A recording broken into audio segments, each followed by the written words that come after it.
At first, no one believed it. Police officers in uniform tasering a blind veteran and his loyal German shepherd in the middle of a busy street. But when a military convoy arrived just 7 minutes later, everything changed. This story serves as a reminder of one truth. Sometimes, heroes need to save each other. It was meant to be just another simple morning walk. Sergeant Thomas Bennett, retired after 25 years of service, was walking down Main Street with Max guiding him through the crowd. His white cane tapped rhythmically on the pavement, each step deliberate and sure. Max, wearing his signature dark blue canine vest marked Service Dog Do Not Distract, kept his nose close to Thomas's leg, occasionally checking in to ensure his partner was steady. They'd walked this route 100 times before, but today, something felt different. Leave a like and share your thoughts in the comments below along with the city you're watching from. Let's continue with the story. As they neared the corner by Oak Ridge National Bank, Thomas could sense a change in the atmosphere. The murmurs around him grew sharper. Footsteps shuffled behind him. Max's body tensed beneath the harness, a low growl rumbling from deep in his throat. "Easy, buddy," Thomas murmured, gently resting his hand on Max's head. Though he couldn't see, Thomas knew they were being watched. He could feel it in the hairs standing on the back of his neck. The morning had started like any other in the small town of Oak Ridge, Virginia. Thomas woke at 0600 hours. His military routine was ingrained, and as always, he felt Max's warm muzzle nudge his hand. The German shepherd's internal clock was even more precise than Thomas's own. "Good morning," Thomas had greeted, running his fingers through the dog's thick fur. Max responded with a soft lick to his wrist, their private ritual. 52. Thomas wore his age with quiet dignity.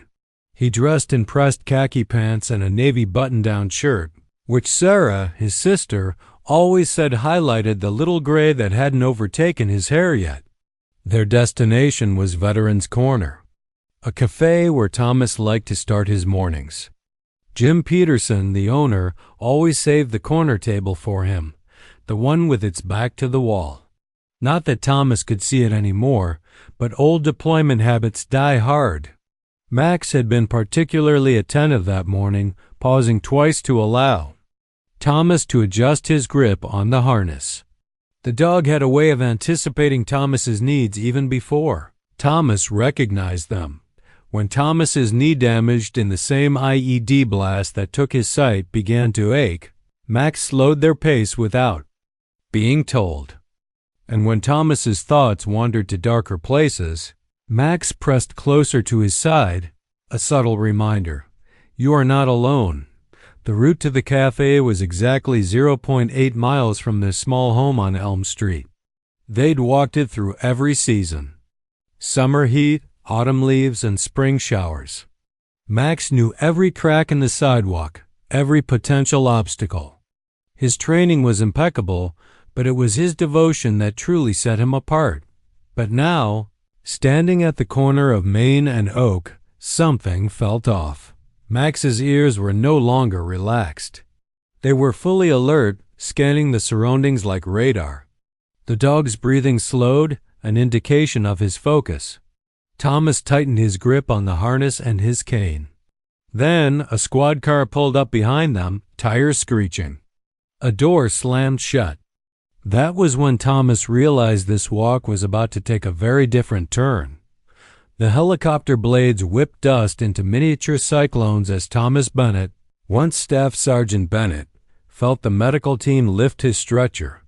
The memory from 5 years ago in Afghanistan's Helmand province was still as vivid as if it had happened yesterday. Stay with me, Bennett. Your dog saved your life.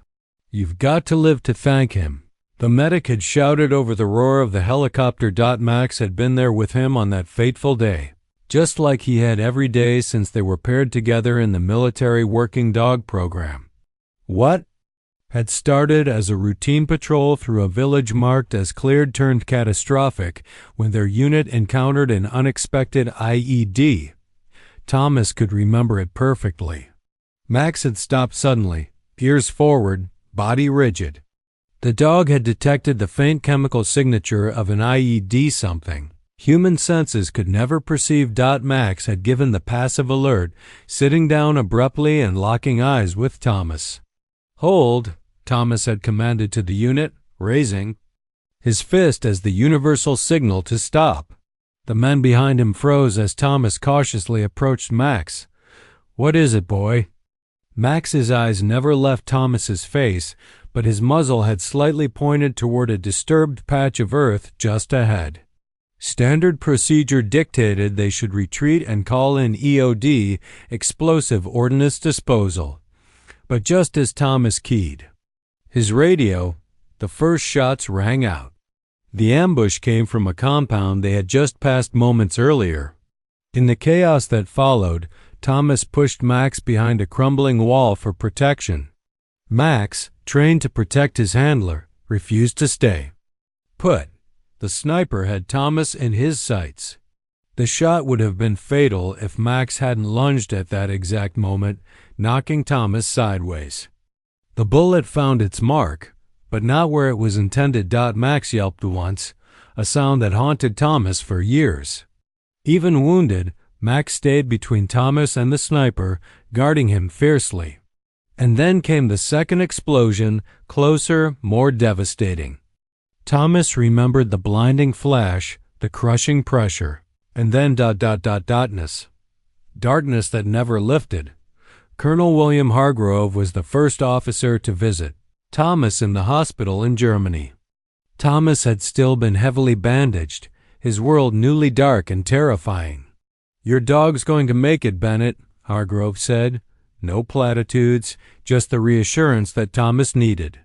"Where is he, sir?" Thomas had asked, his voice raw from the ventilator tube. "Recovery, 2 doors down." Took a round through his shoulder, but he'll be fine. These Belgian Malinois and German Shepherds are tough as nails. Relief flooded Thomas more powerful than any painkiller. "I need to see him, sir." "You will. But first, we need to talk about Max's future and yours." Hargrove explained that Max wasn't just any military working dog. He was part of an elite program, 7 dogs specially trained for complex threat detection and handler protection. Their capabilities were classified. Max's training had cost millions of dollars in investment, but it was his actions that were truly extraordinary.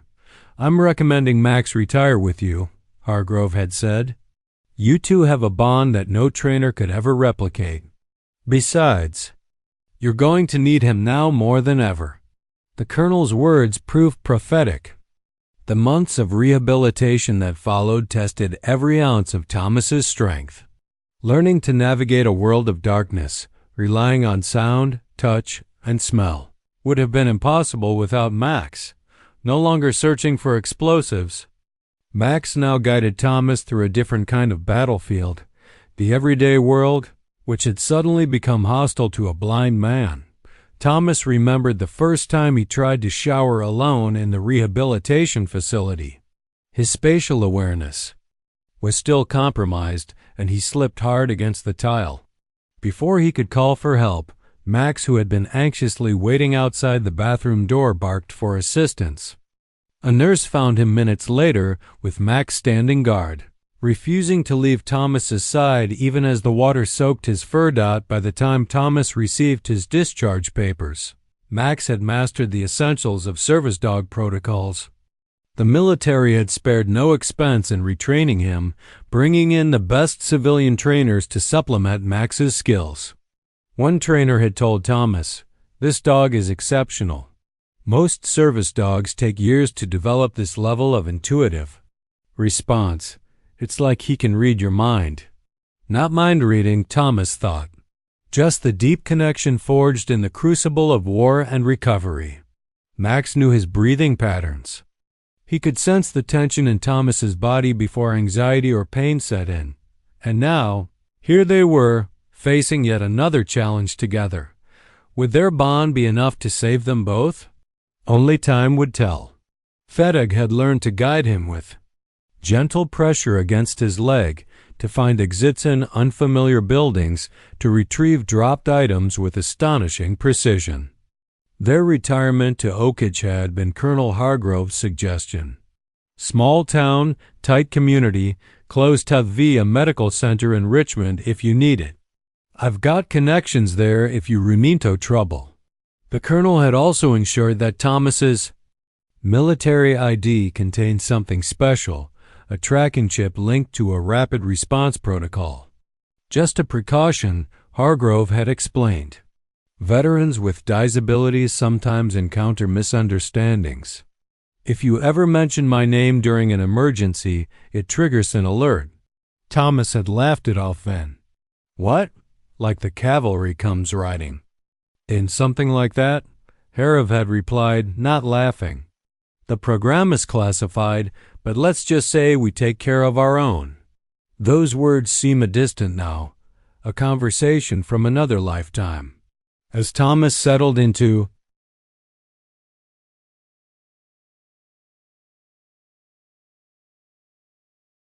civilian routine in Oakage, most days passed peacefully. He volunteered at Fellical VA office twice a week, counseling younger veterans. Max became a beloved fixture in town with children asking permission to pet him. Always denied while he was working, but occasionally granted during off-duty hers in the park, Thomas had found unexpected community in Oakage. His neighbors learned quickly that he valued independence. Offers of help were appreciated, but rarely accepted. Wave couldn't handle, Max could. The German Shepherd knew every inch of their home, every step of their regular routes through town. He could retrieve specificisms from the refrigerator, bring Thomas his phone if it rang, even help with laundry by pulling clothes from Thedrier. Yet for all his skills, Max's most important function remained vigilance. The dog's situational awareness had saved Thomas from countless minor hazards, aproashinxicasts, low-hanging branches, sidewalk construction. But on this morning, as they stood at the corner of Main and Oak, Max sensed a different kind of danger. And for the first time since Afghanistan, Thomas felt the dog's muscles coil with the same tension he displayed moments before the ambush. That changed both their lives forever. Sir, stop right there. A voice barked, sharp and commanding. Thomas halted, tightening his grip on Max's harness. He turned his head slightly, trying to place the officer by sound alone. I'm not moving, Thomas said calmly, though his pulse had started to hammer. I'm a veteran. I'm blind. My dog is a service animal. Identification, the officer demanded. Footsteps approached quickly, boots grinding against the asphalt. Hand over your ID, Thomas swallowed, lifting his chin. You'll find it in my left breast pocket, but you'll need to take it yourself. I can't see you. Max's low growl grew louder. Fettig's body pressed protectively against Thomas's leg. Around them, curious bystanders were beginning to gather. Their voices hushed but urgent. Look, he's blind, someone murmured. Another officer joined in, voice edged with impatience. Sir, we have reports of a suspicious individual with a dog casing storefronts. We need you to cooperate. I'm not casing anything, Thomas said, frustration rising. I've walked this route for years. My dog is trained to help me. In that moment, Thomas felt the familiar swirl of emotions that had become his constant companion since losing his sight. The indignity of being considered suspicious for simply existing in public space, the exhaustion of constantly explaining his disability, the rage, carefully contained but always simmering at a world that seemed determined to misunderstand him. Do they think I chose this? The thought surfaced. UNBIDDEN. Do they think I wanted to come home broken? Thomas breathed deeply using the calming techniques his therapist had taught him. Focus on what you can control. Max sensed the change in his breathing pattern and adjusted his stance. still alert but marginally less tense. Officer Thomas tried again, his voice deliberately steady. "My name is Thomas Bennett. I'm a retired Army sergeant. I lost my sight in Afghanistan. This is Max, my service dog. He's not A3 to anyone unless they threaten me." Thomas could hear the scuffle of hands reaching for his ID, the harsh whisper of radios crackling with updates. Max shifted, muscles coiled, ready to defend. All around them, the sidewalk fell into tense silence, broken only by the steady whine in Max's throat, half warning, half plea for Somione to understand. Thomas's mind raced through his options.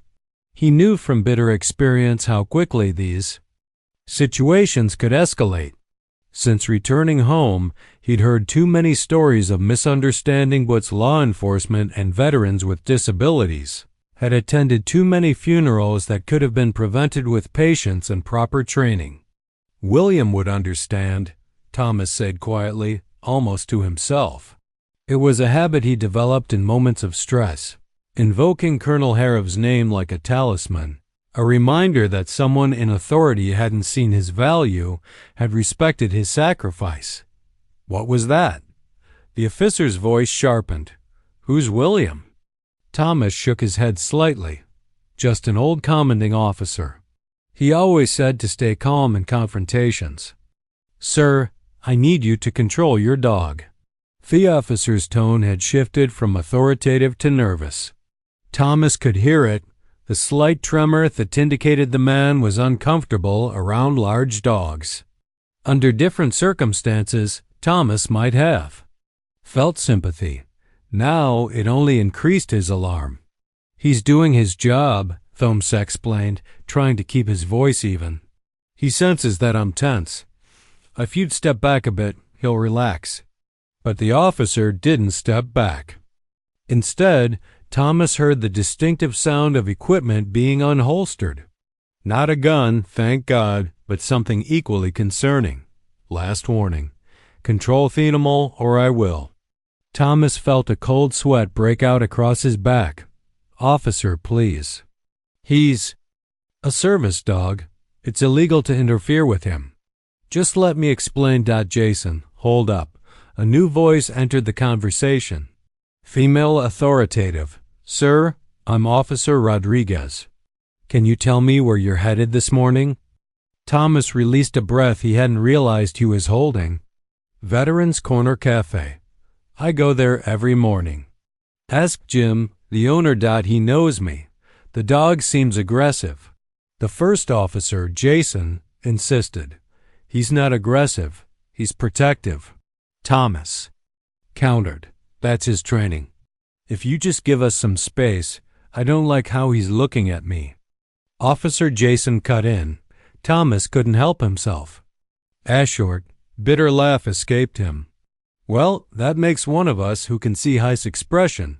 The comment was a mistake. Thomas felt the atmosphere shift immediately. The female officer's sigh told him she was losing control of the situation. "Sir, I understand you're frustrated, but sarcasm isn't helping," she said. "Neither is threatening a blind man and his service dog," Thomas retorted, his patience fraying. Years of carefully managing his emotions in public, off-swallowing indignities large and small, suddenly seemed too heavy a burden. In his darkest moments during rehabilitation, Thomas had wondered if it would have been better not to serve. To have died in that sun-baked village with his sight intact rather than living in perpetual darkness. Max had been his lifeline then, nudging him back from Thebrink with persistent, unconditional devotion. Now on a sidewalk in his adopted hometown, Thomas felt that same despair threatening to engulf him. The unfairness of it all. To have survived war only to be treated like a criminal for walking down the street was almost too much to bear. William always said, "America forgets its veterans until parade day," Thomas muttered, his words barely audible. "He keeps mentioning this, William," Officer Jason said to his partner. Possible mental health issue. That was the final straw. The suggestion that his traumatic brain injury might include mental instability was a stigma Thomas had fought against for years.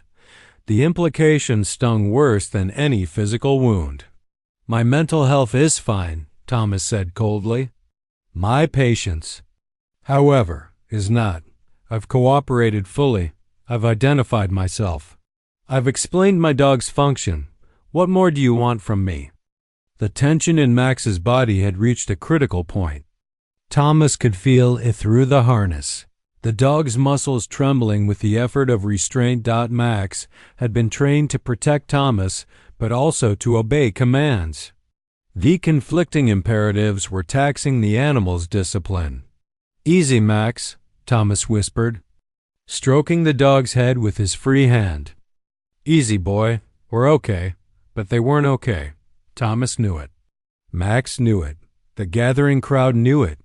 This confrontation was sliding toward a dangerous conclusion. "I'm going to call my sister," Thomas said, reaching slowly for his pocket. "She can verify who I am."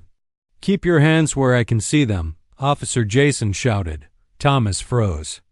The command, so similar to what he'd heard in combat zones, triggered a cascade of physiological responses. His heart rate spiked, his breathing shortened.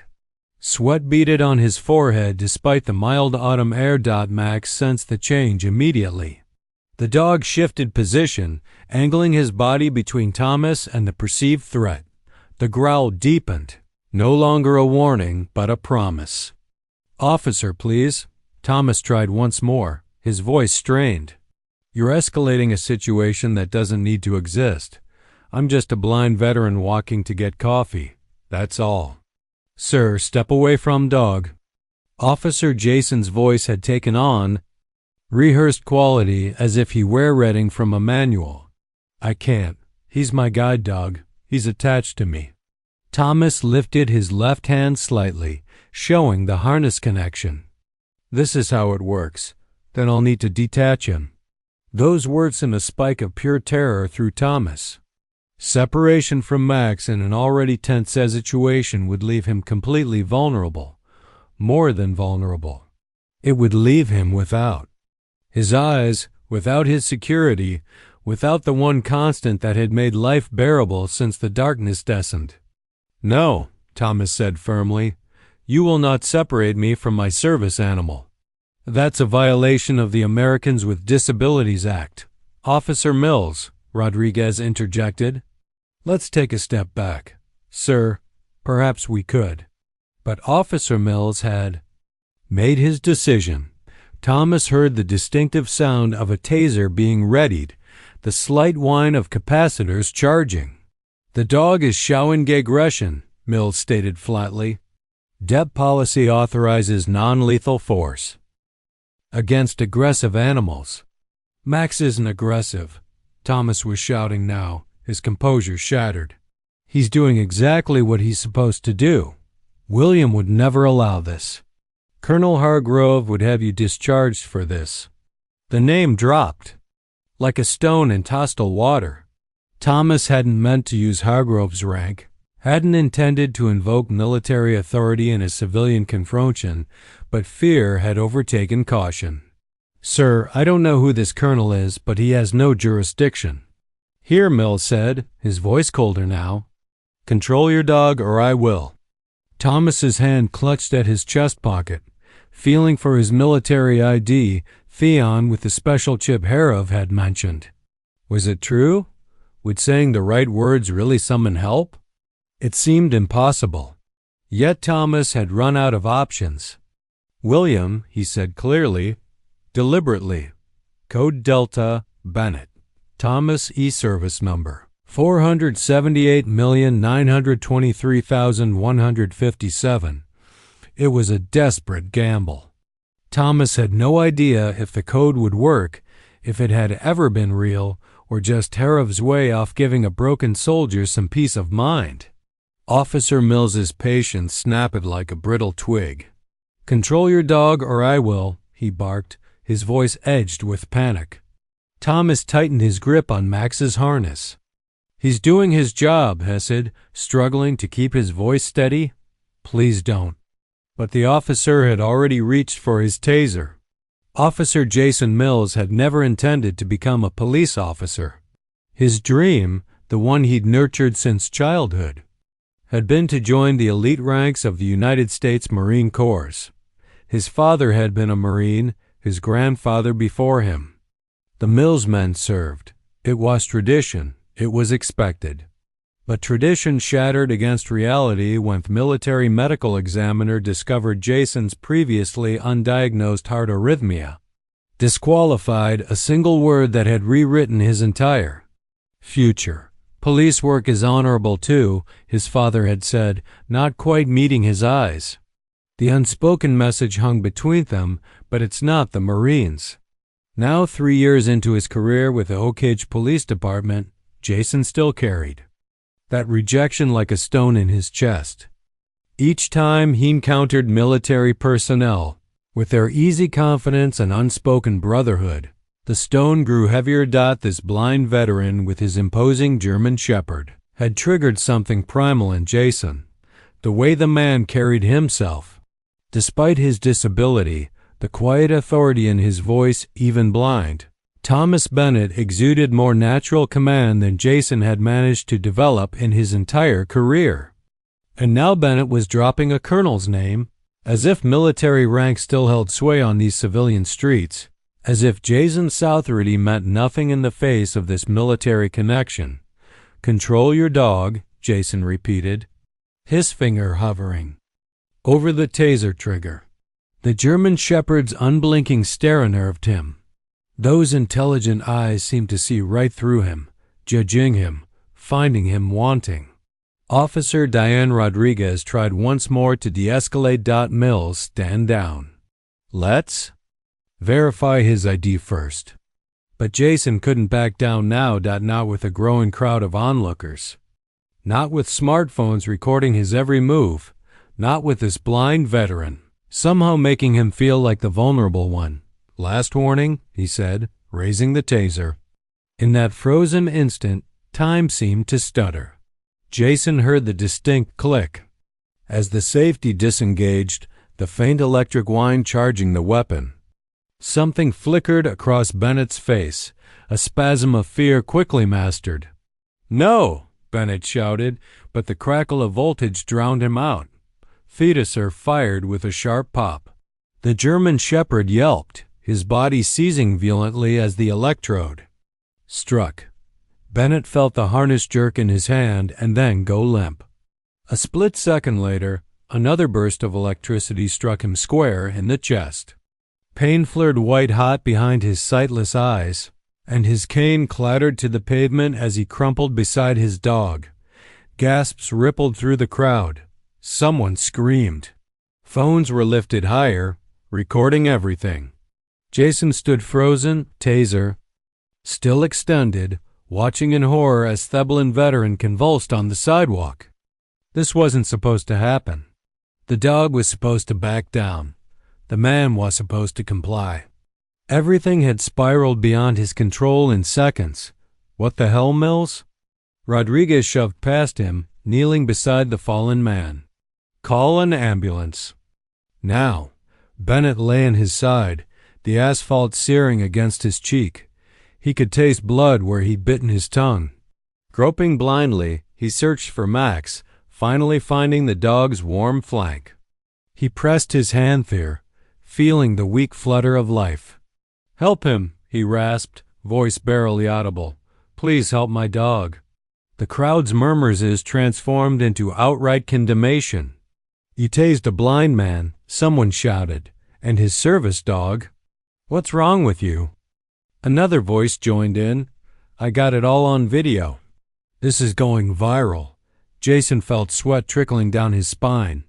The weight of what he'd done began to settle on his shoulders.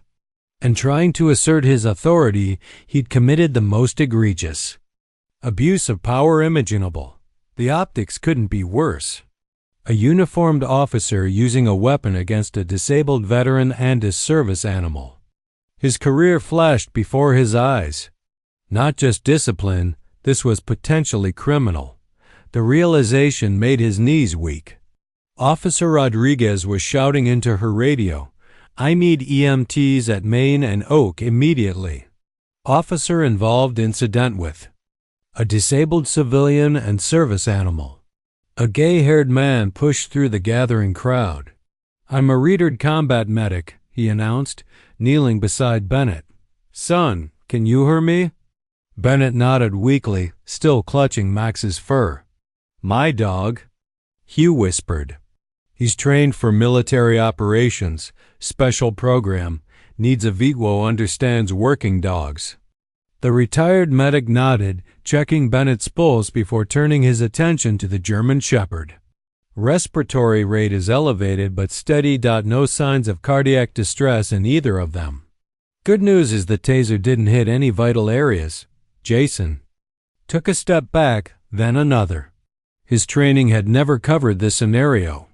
Nothing had prepared him for the consequences of his actions playing out in real time with dozens of witnesses and an injured war hero at his feet. An older woman in the crowd pointed at him accusingly. "My husband was a Vietnam vet. Came home with a Purple Heart and PTSD. Is this how we thank our servicemen now? By attacking them on the streets they fought to protect?"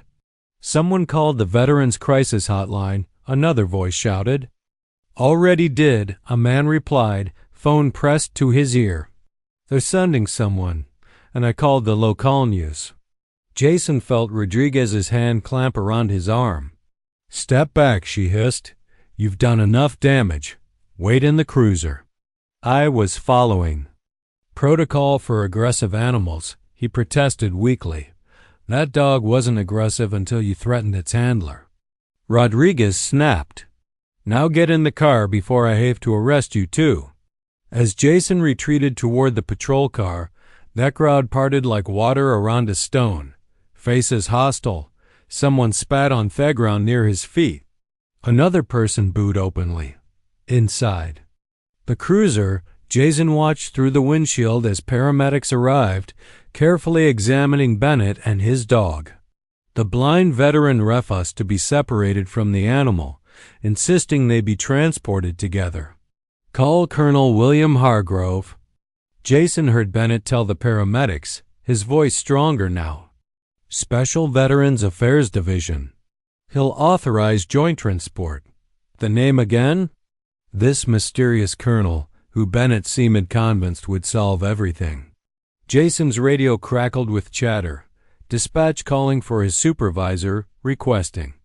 A lieutenant at the scene, mentioning possible press involvement. "My career is over," Jason thought numbly. 3 years of academy training and field work destroyed in less than 5 minutes of poor judgment. He watched Bennett sit up with assistance, one hand never leaving his dog's fur. The German Shepherd had recovered enough to lift his head, brown eyes somehow finding his master's face despite the chaos around them. The dog's tail thumped weakly against the pavement, a silent reassurance that tightened something in Jason's chest. That was loyalty. That was the bond that Jason had failed to understand when he saw them walking down the street. Not a blind man and an aggressive dog, but a team forged in circumstances he couldn't imagine. The realization came too late. Jason rested his forehead against the steering wheel, listening to the radio chatter grow increasingly urgent. His supervisor was 2 minutes out. Internal Affairs would be notified. The department's public affairs office was already fielding calls. He lifted his head when a strange sound cut through the chaos.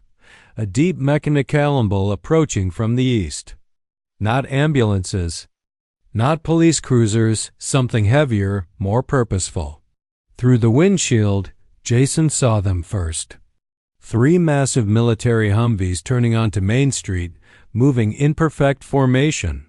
Behind them, 2 black SUVs with government plates. The convoy rolled down the center of the road, ignoring traffic signals, forcing civilian vehicles to the curbs. People on the sidewalk stopped to stare. Phones that had been recording Bennett and Max swiveled to capture this new development. The military vehicles pulled to a stop in a precise semicircle around the scene, effectively blocking all traffic. Jason watched in disbelief as uniformed soldiers exited the vehicles with practiced efficiency.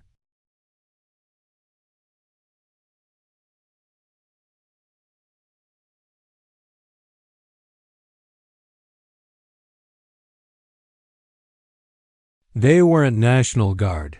These were active-duty military, armed and moving with purpose.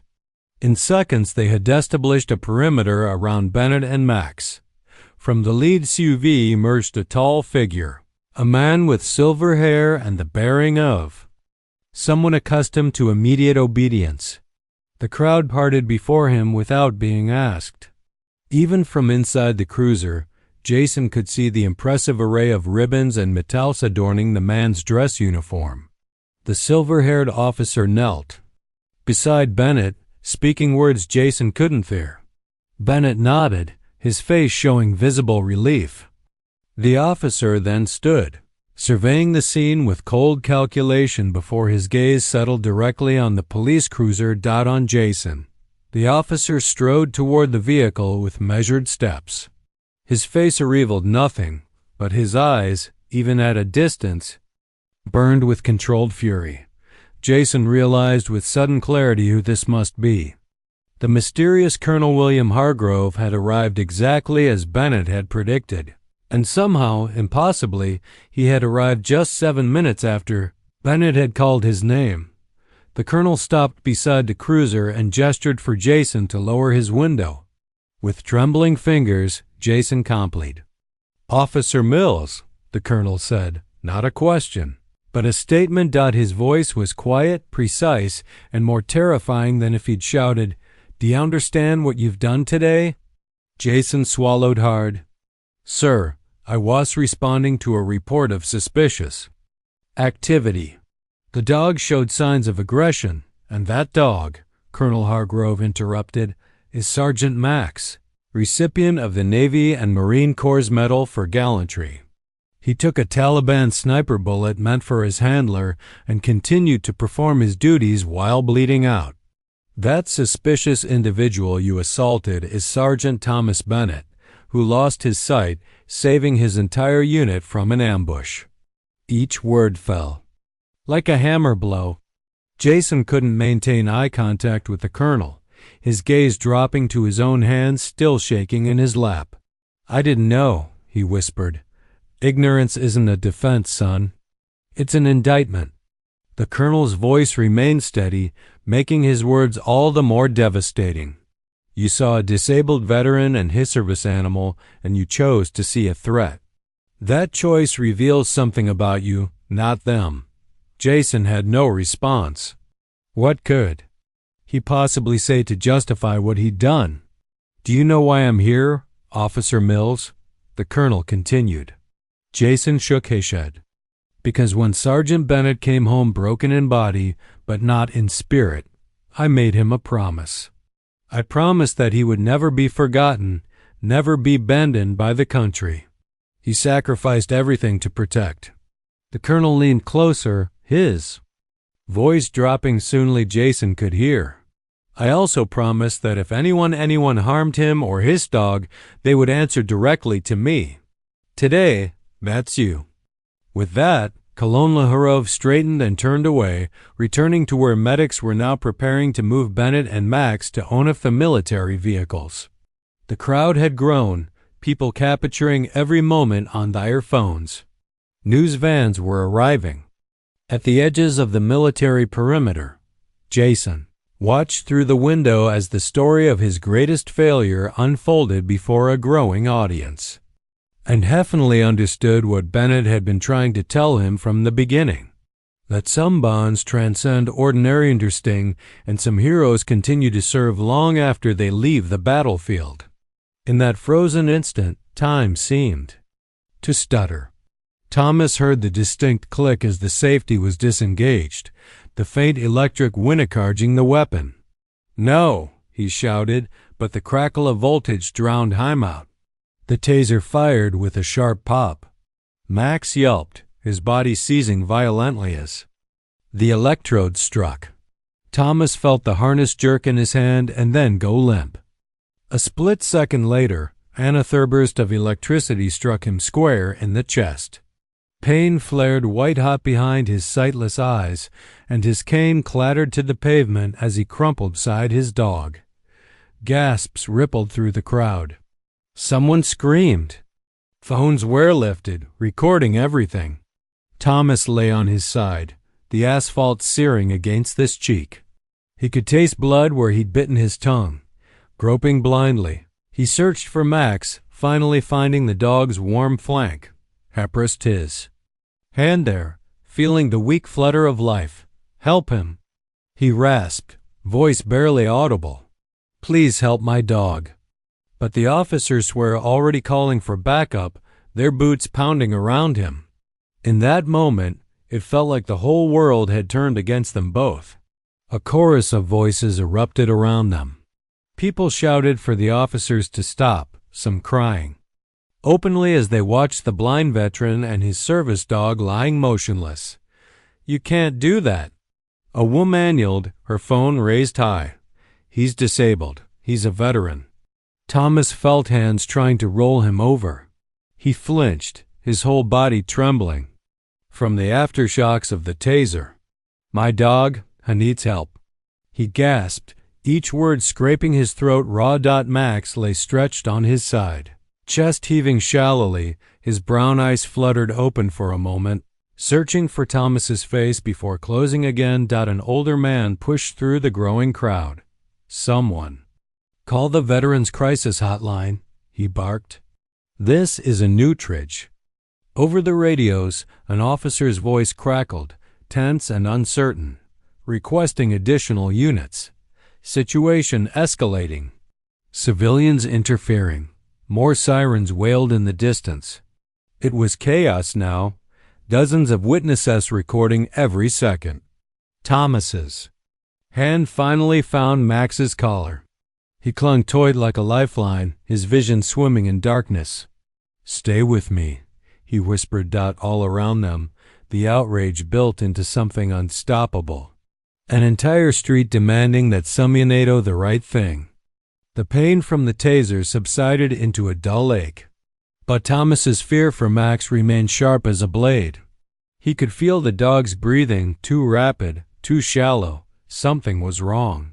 Max had taken the brunt of the electrical charge. His wet nose and mouth providing less resistance than human skin. "He needs a vet," Thomas managed to say louder this time.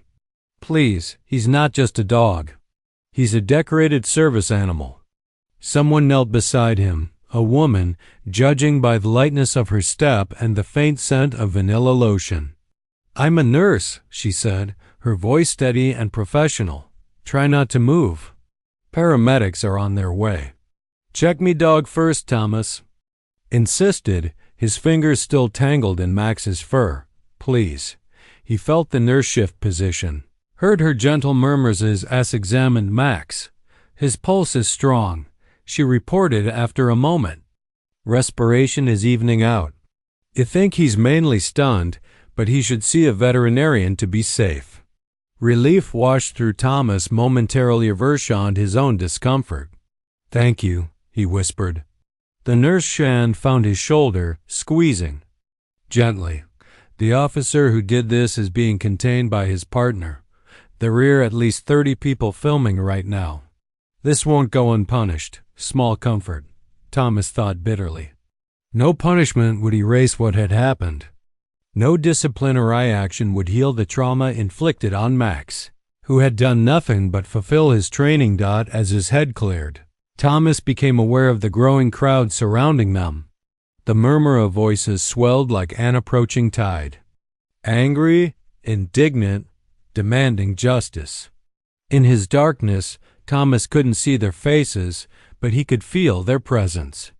Their energy focused on him and Max like a physical force. "Back up, please." A new voice, authoritative male. "Give them air. Paramedics coming through." The crowd reluctantly parted. Thomas heard the distinctive sound of an emergency medical kit being unzipped. felt professional hands checking his pulse, his pupils, the entry point where the taser barbs had struck. "Sir, I'm going to remove these barbs. It might sting a bit." Thomas nodded, gritting his teeth as the paramedic worked. His thoughts remained fixed on Max. "My dog, Animal Control, is sending their emergency vet," the paramedic assured him. "They've been advised it's a service animal with military training." "Don't separate us," Thomas said firmly, panic rising at the thought. "He'll be disoriented when he fully recovers. He needs to know I'm safe. We'll keep you together," the paramedic promised. "Can you tell me your name?" "Thomas Bennett, Sergeant, retired. My ID is in my left breast pocket." As the paramedic retrieved his identification, Thomas heard a commotion at the edge of the crowd. The female officer, Rodriguez, he recalled, was speaking urgently into her radio. "Dispatch, be advised, we have military vehicles approaching the scene. Repeat, military vehicles entering the area without prior coordination." Thomas's heart leapt. Could it be? Had his desperate invocation of Colonel Hargrove's name actually triggered something? The deep rumble of heavy engines confirmed it wasn't his imagination. The crowd's attention shifted, voices rising in surprise and confusion. Thomas strained to hear, piecing together the scene from fragments off sound. Diesel engines, the distinctive squeak of Militara brakes, boots hitting pavement in unison. Max stirred beside him, perhaps responding to the change in Thomas' breathing. The dog whined softly, his body tensing as he tried to rise. "Easy, boy," Thomas soothed, running his hand along Max's side. "It's okay. Help is here. William Camathrow. For us." The dog relaxed slightly at the sound of Thomas's voice. Boots remained alert, his muscles quivering with the effort to regain control of his body. The crowd fell oddly silent, then erupted in a new wave of murmurs. Thomas heard the measured tread of boots approaching, not the casual gait of local police, but the disciplined march of soldiers. Sergeant Bennett. Familiar voice deep and commanding. Thomas turned his face toward the sound, relief flooding through him. Colonel Harrov. A strong hand clasped his shoulder. "Looks like you and Max found trouble." "Wasn't looking for it, sir." "Never are." The colonel's voice remained steady, but Thomas could hear the controlled fury beneath. "My medic is going to check you out. We have transport standing by." Thomas felt another presence kneel beside Max, gentle hands examining Fettig with practiced efficiency. "Good news, Sergeant," a new voice reported. "Pulsing respiration normal. Pupils responsive. No signs of cardiac distress. He's one tough dog." "Always has been," Thomas said, his voice thick with emotion. He felt Max's muzzle nudge against his hand. Weak but deliberate, the dog's way of reassuring him that he was recovering. Around them, the scene was transforming. Thomas could sense the shift in the crowd's energy, hear the change in the local officers' radio communications.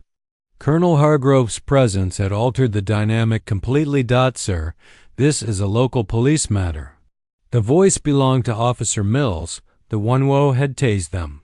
His tone attempted authority, but wavered with uncertainty. "Not anymore." Colonel Hargrove's response was glacial. "This man and his dog are under federal protection as part of the Veterans Enhanced Protection Program." "I've never heard of you wouldn't have." Hargrove cut him off. "The program is classified.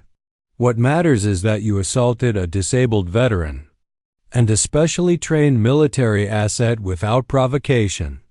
The consequences will be significant." Thomas heard the rustle of paper, documents being presented. The stunned silence from the local officers told him that whatever Harrov had produced carried substantial weight. "My men will take it from here," Hargrove continued. "Sergeant Bennett and Max will be transported to our medical facility." "Colonel," Thomas interjected, "the civilians who helped us, the nurse, and the older gentleman who called for help, they should be acknowledged. He sensed Harov's approval in the brief pause before he responded, always thinking of others. "That's why you?" "Maid Sergeant." Hargrove raised his voice to address the crowd. "On behalf of the United States Armed Forces, I want to thank those civilians who intervened to assist Sergeant Bennett and his service dog. Your actions represent the best of American citizenship. If those individuals would identify themselves to my staff, we'd like to express our gratitude formally." A ripple of movement in the crowd. Thomas heard several people step forward, including the nurse who had first examined Max. "Now, let's get you and Max proper medical attention." Harov's hand returned to Thomas's shoulder. "Can you stand?" Thomas nodded, though uncertainty flashed through him. The taser's effects lingered in his muscles, making them unreliable. "I'll need help," he admitted reluctantly. "That's what we're here for." Two soldiers carefully helped Thomas to his feet, supporting him as his legs threatened to buckle. Max wed anxiously, trying to rise and follow despite his own weakness. "Easy, Max," Thomas called, hearing the dog's distress. "I'm right here. We're going together." The military medic spoke softly to Max, helping the dog stand on unsteady legs. "Remarkable animal," the medic commented. "Most would still be completely incapacitated." "He's not most dogs," Thomas replied, a hint of pride cutting through his exhaustion. As they began moving toward the waiting vehicles, Thomas became aware of a new sound rising from the crowd. Applause. Hesitant at first, then building in strength and conviction. People were clapping, cheering even as Thomas and Max were escorted. To safety, the sound washed over Thomas like a healing balm. After months of anonymity in Oakridge, being the blind veteran that people acknowledged with awkward politeness but really engaged with, he was suddenly visible not as an object of pity, but a scion worthy of respect and protection. "Your sister has been notified," Harov said quietly as they approached the transport. "She meet us at the medical center." Thomas nodded gratefully. "Sarah will be frantic with worry once she heard what had happened. Having her waiting would make the aftermath easier to bear, and Max will be treated by our veterinary specialist, Hargrove continued, the same one who handled his rehabilitation." After Afghanistan, relief flooded through Thomas. "Thank you, sir." "Don't thank me yet," Hargrove replied, his voice hardening. "This incident will have repercussions. Once you're both stabilized, we'll need your statement. The footage from civilians is already circulating online. It's going to cause a stir. Thomas hadn't considered that aspect, the public nature of their ordeal. The thought of becoming a symbol, a casualty in police interaction with disabled veterans, made his stomach clench. "I just want to ensure Max is okay," he said wearily. "The rest can wait." "Of course," Hargrove agreed. "But you should know that your experience today may help prevent similar incidents for others. Sometimes our greatest service comes when we least expect it." As they reached the transport vehicle, Thomas heard Max's claws clicking on the metal ramp. Despite his ordeal, the dog was walking on his own, determined to maintain his dignity and purpose. Thomas smiled, finding strength in his companion's resilience. Together they had served war. Together they had navigated the darkness of his blindness. They would survive this, too, and perhaps, as Hargrove suggested, transform their suffering into something meaningful. As the heavy doors closed behind them, sealing out the chaos of the street, Thomas reached for Max's familiar presence. The dog pressed against his leg, their bond unbroken despite Femerning's trauma. "Good boy," Thomas whispered, running his fingers through Max's thick fur. "The best boy." Max's tail thumped weakly against the floor of the vehicle, a sound that to Thomas meant everything would eventually be all right. Thomas drifted in and out of awareness as the military vehicle carried them smoothly through the streets of Oakridge. The familiar weight of Max pressed against his leg anchored him to reality, keeping the worst of the flashbacks at bay. Still, memories intruded. Fragments of that terrible day in Afghanistan when darkness became his permanent companion. He remembered the explosion, the pressure wave lifting him off his feet.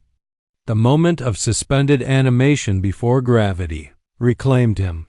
The searing pain followed by a silence so complete he thought he'd gone deaf as well as blind. Then Max's warm tongue on his face. The dog somehow finding him amidst the chaos, refusing to leave even as the medevac arrived. "How you holding up, Sergeant?" Colonel Hargrove's voice pulled Thomas back to the present. "I've had better mornings, sir," Thomas replied, attempting a weak smile. "But I've had worse too." "That's the spirit." A pause. "Then we're 5 minutes out from the medical center. Your sister called twice while you were resting. She's waiting for us." Thomas nodded, gratitude washing through him. Sarah had been his rock since his return stateside. She'd moved to Oakridge when Thomas was discharged, rearranging her entire life to be near him during those first critical months of adjustment. Even after he'd insisted on living independently, a battle that had taken weeks of stubborn argument, she'd remained close, just a 10-minute drive away. "She's going to be furious," Thomas murmured more to himself and to Hargrove. "Already is," the colonel confirmed. "Took 3 of my staff to convince her not to drive to the scene herself." Despite everything, Thomas chuckled. Sarah's protective instincts were legendary in the Bennett family. 5 single quotes 4 of pure determination. She'd once faced down a drill sergeant who'd made Thomas run extra laps during a family day visit to boot camp. The sergeant had backed down.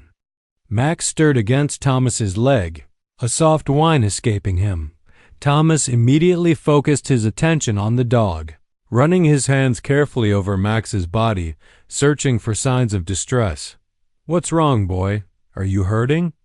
The military medic moved closer. "His vitals are still good, but he might be experiencing some muscle cramping. It's common after taser exposure. The good news is there's no sign of cardiac arrhythmia or respiratory distress." Thomas felt a wave of guilt. Max had taken the first taser strike, the one meant to subdue a supposedly aggressive animal. If Thomas had somehow diffused the situation earlier, if he'd been more diplomatic with Officer Mills. "Stop that," Hargrove said sharply, seeming to read Thomas's thoughts. "This wasn't your fault." Mills escalated a non-situation because of his own issues. "What issues?" Thomas asked, momentarily distracted from his guilt. Hargrove sighed. "We did a quick background check while en route to you. Jason Mills applied to the Marine Corps 3 years ago, was rejected on medical grounds. Heart condition, became a police officer 6 months later." The pieces clicked into place. Mills's hostility, his insistence on asserting authority, his reaction to Thomas mentioning Hargrove's military rank. It painted a picture of a man carrying deep resentment toward those who had succeeded where he had failed. That doesn't excuse what he did, Thomas said firmly. "No, it doesn't," Hargrove agreed. "But understanding the why might help you process this. Mills will face consequences, serious ones. But he's also a product of inadequate training and his own unresolved issues." The vehicle slowed, then came to a stop. Thanks for watching.